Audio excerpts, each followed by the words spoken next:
this is why I wanted to get you on, because I know you're a man of the past. You have a great understanding and love for yesteryear wrestling. And we're going into Survivor Series this weekend. And Survivor Series traditionally was, you know, one of those big standouts in the wrestling calendar. Generally, how do you feel about Survivor Series now, how it's done, the brand supremacy thing? What's your thoughts and feelings on it? How long you got, Max? I find it such an odd situation. I think we got the feeling that Vince probably and you know, maybe somewhat of the creative team quite a while ago didn't think the elimination matches were a sell anymore. In terms of the way they used to, you know, if you think back to the early Survivor Series, they had a cold card full of them, which I don't think there should be now either. As much as I loved that at the time, it very much belongs in that era. I get it. You see more 6-man, 8-man tag matches on TV now than you didn't see that back in, you know, when Survivor Series started in the late 80s and the early 90s, because there wasn't a TV. We didn't have Raw and SmackDown and so much content every week. So I get that at some point they needed to kind of flip the switch slightly to make Survivor Series and keep it, because I know at one point there was a real danger that they're going to take Survivor Series off the calendar, which, as you say, it's one of the oldest ones, one of the original big four. It had been such a shame. Saying that, the Raw versus SmackDown, you know, it's really hard as a fan to get engaged with. It's really, really hard. As I always say, it's not football. Like, Mex, you're not a Raw fan, and I'm a SmackDown fan. It doesn't work like that. Like, I love that analogy. Yeah, it's true. Yeah. It's true. Like I might prefer to watch SmackDown or Raw, but we watch it all. You know, I'm not Team 205 Live. It doesn't. You know, I'm not walking around with a purple scarf and a football shirt. It doesn't work like that. And if it did, it has to work all year round. You can't turn up in October and decide that actually I don't like those guys on that other show. Yeah. And then and even this year, they've watered it down even further, that you haven't even really seen, like, you know, the invasions, the silly t-shirts, you know, the teams were dropped on social media on a Saturday. Like, so even the only thing that you kind of get story around at Survivor Series time is how the teams are put together for Raw and SmackDown. We haven't even got, I mean, I know they've changed repeatedly over the last couple of weeks, and I think Austin Theory was added this week on Raw as well. Yeah. But it just doesn't, I just don't understand how a, you know, creative team can sit there and think this really works, especially considering, I think, is it nearly all of the, well, at one point, nearly all of the Raw team were on SmackDown last month. When it was announced, yeah. No one's got an affinity with a brand. Like, if they did it all year, like, not saying they should be fighting, but there was like little Easter eggs and little sort of nuggets of sort of some sort of rivalry between the brands all year that kind of builds to Survivor Series. I don't like it, but kind of, at least you know there's a sort of theme you're going on. To just pop up like randomly in October, it for me, it stops the narrative that you're working on in TV. Like, at the moment, they're all treading water a bit. Like, we know we're going to probably end up going Becky, Liv, and obviously Seth, Big E. Yeah. But they're having to stretch this, which sometimes isn't the worst thing.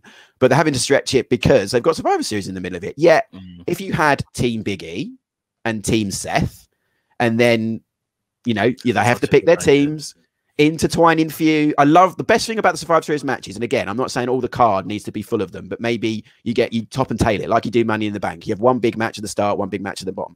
Yeah. Whether it's Raw, SmackDown, women's, men, however you want to do it. Maybe a women's one in the middle. I don't know. But the beauty of them is you had so many intertwining feuds between the teams, and it was interesting how the teams would be set up and go about it. And it's a good way to start new feuds, like, because somebody eliminated you, like you do in the Rumble. Like, I can't believe you eliminated me in the Rumble. Let's start a feud, blah, blah, blah. There's so many facets to a Survivor Series elimination match. I just don't understand how they think this is a better idea. Even the champion versus champion matches aren't as, you know, when that first started, I was like, oh, that's quite good. But now, you know, I love Becky and Charlotte, but we've all seen it a lot. Yeah, yeah.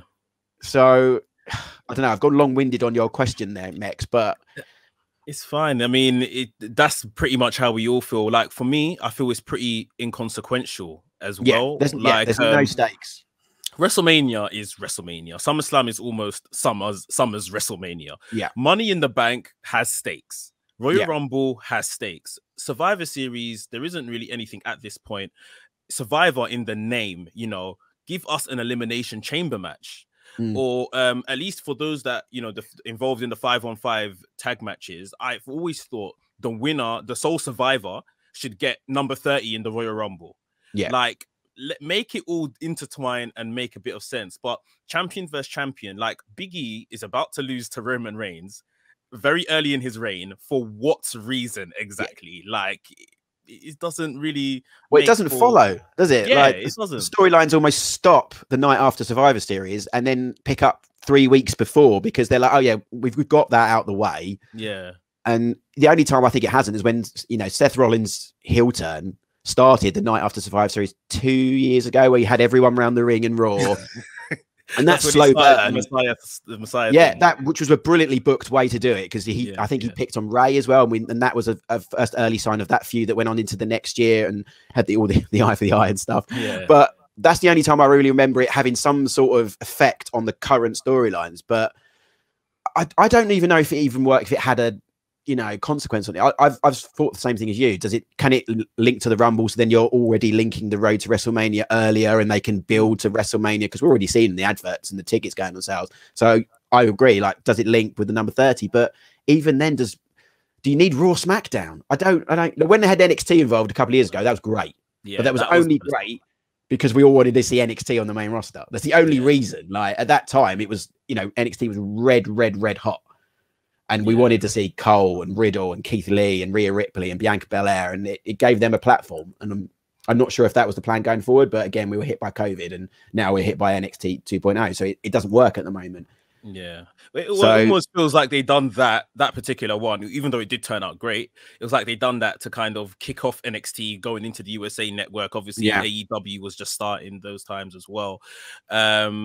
But yeah, I think with Survivor Series, like I mentioned, WrestleMania, SummerSlam, somewhat for me personally, Money in the Bank, it's become that. Royal Rumble is the big four. Do you still see Survivor Series as one of the quote unquote big four? Well, as you mentioned, Mex, I lived most of my life in the 1990s. So yeah, I mean, in my head, it still is. But the way treated is probably the wrong word, but the way it's perceived now because of this brand supremacy, our favorite 2 words, I don't think it's kind of seen like that anymore, which is such a massive shame because it's not just the elimination matches that you met Survivor Series. It's got such a legacy. Rock's debut, Sting's debut, the Shield's debut. Like, Survivor Series is massive. You know, the Montreal Screwjob, Deadly Games. There's a legacy of Survivor Series moments that is up there, and why it's considered. Granted, because it's been going for so long as well, it's allowed to have those moments, but it's a pay-per-view that we all still hold close to our hearts. And I read on somewhere, maybe I don't know where I read it, but going back to if you booked it as a Survivor Series elimination matches, if you had Team Roman versus Team Brock, watching TV of Brock Lesnar trying to recruit or people trying to get on a Brock Lesnar, how fun would that? I know we're sort of. It doesn't work like that because Brock's got like one TV deal, special contract. Yeah, I know that. I'm living in a slightly fantasy booking world. I know, but I'm using it as an example how you can make TV like unmissable almost because you want to see who's going to be on. You know, who would Brock align himself with, and why would he do that, and how would he pick his team, and would you trust him? And going against Roman, and obviously would be the bloodline and plus one other. You know, do you get? The new lad from NXT, do you add him in there and you get a proper family? You know, there are so many ways you can do it other than here's a load of guys from Raw, here's a load of guys from SmackDown, here you go. And I mean, the disclaimer I will say is the matches are usually fantastic. That's the only thing. Like the elimination matches. There was one, is it the Shane O'Mac, Randy Orton? I think that was maybe 2 or 3 years ago. I can't remember because Braun Strowman was on that team. And the one where didn't Randy save someone's kid in the crowd or something? Check it. Someone hit. I can't remember. There was a slight controversial edge to it that Randy did something really nice. I can't remember what it was now. But the match itself was amazing, and they're always great. And I'm not just I'm not taking that away from them, but they'd be 10% even more great if there was something engaging going into it. So it's a massive shame. It is. I love Survivor Series. Yeah, stakes and a story, which I feel like for those that watch AEW, we've seen in this past week in Full Gear, stakes and stories in wrestling is everything. Yeah, like, and to have a whole Survivor Series, basically just because they can, because it's in November in the calendar every year. Yeah. It's like it's a bit of a shame, because again, we all have so much fond memories. My favorite Survivor Series was it 2002 or 2003 when they debuted the Elimination Chamber. Shawn Michaels. Amazing. Absolutely amazing. I was literally taken aback by that structure of the Elimination Chamber. Like, it's Hell in a Cell on steroids or something. Like, it's crazy. What's your favorite Survivor Series? That's a good one, despite Sean's hair and brown trunks. And the brown trunks. Yeah, and the schoolgirl haircut. Yeah, it's not as good. It's not his best look, but yeah, it's a great pay-per-view. I'm always very, very, very, very, very fond of 1990 because it's one of the first ones I ever, showing my age now, I ever remember. And it has the best ever Survivor Series team in the Warriors, in the Ultimate Warrior, the Texas Tornado, and Legion of Doom. Like, they don't look like wrestlers. They look like superheroes. It's the most ridiculous, jacked up, colorful, superhero Avenger-like team of all time. It is a crazy looking one. So that was a good one. And I liked 2014 when Sting. I mean, we talked about that was brilliant. When we talked about Brett and Sean earlier, like what my two guys are Rock and Sting, which is kind of a weird. I'm not saying comparing the two, but they're my number 1 and 2 greatest ever. So finally see Sting come to WWE in a very well booked match and angle. Dolph definitely got his flowers that night as well. That was a really, really good Survivor Series as well. So they'd probably be my two favorite. And that's the thing with the Raw SmackDown ones. They all go, I'm saying they're great matches, but I can't tell you the year and who was really in it. I just remember it being kind of a great match, right? Rather than, 2017, that's standalone because this guy was feuding with this guy and these two teams. But that's exactly it. You just kind of watch it in isolation. Like on the night, it's a great wrestling show. But yeah, apart from, and it's funny, we've both mentioned 2019 because that is probably the last one that's meant something with NXT being involved. But since then, I can't. It's almost an exhibition night. Like, it's almost, here's what WWE do. Here's a load of superstars that are all brilliant in the ring, having some fun tag team matches. It's almost like you could show someone who's not really a fan and go, this is kind of a snippet of what WWE does. There's two brands, and these guys are fighting just for tonight.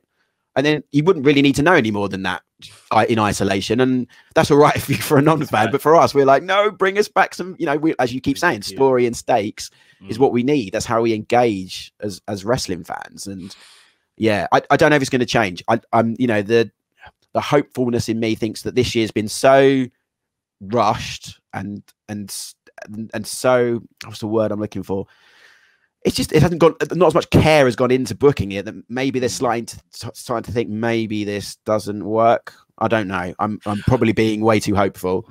I think maybe this particular year, I personally think something to do with the Saudi show and when that was scheduled in October. Then, if I'm correct, they've removed the December pay-per-view and they're having a pay-per-view on the 1st of January. Yeah, day one. Yeah. Day one. So yeah, towards this back end of the year, something hasn't quite clicked in terms of scheduling, it seems.